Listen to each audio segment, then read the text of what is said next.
Perseus and the Fall of Medusa. Read Perseus and the Fall of Medusa and answer each question. Question 1. Why does King Polydectes ask Perseus to bring him the head of Medusa? A. He thinks having it will protect his kingdom from Zeus. B. He hopes having it will make Danae fall in love with him. Deny.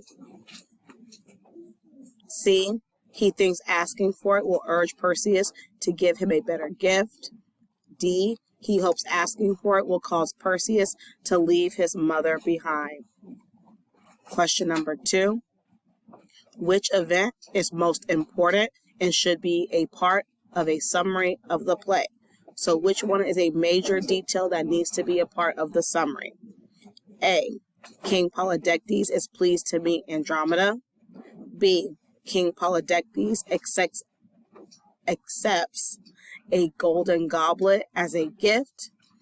C. Perseus saves Andromeda from a hungry sea monster. D. Danae suggests that the group leave and celebrate a wedding. Perseus saves Andromeda from a hungry sea monster. D.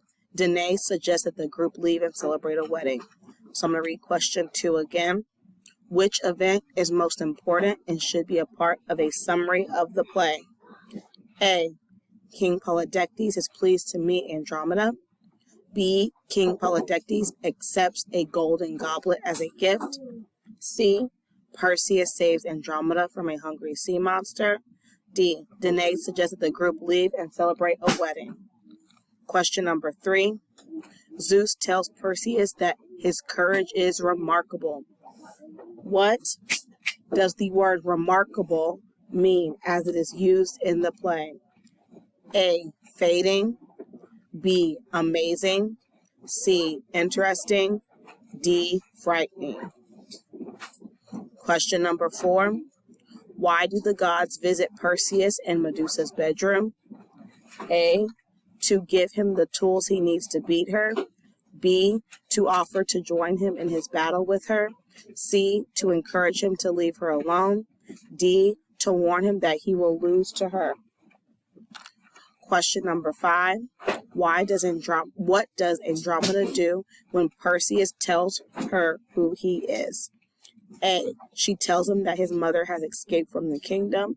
B. She tells him that the king has punished his mother. C. She warns him that the gods are angry with him. D. She warns him that the king is looking for him.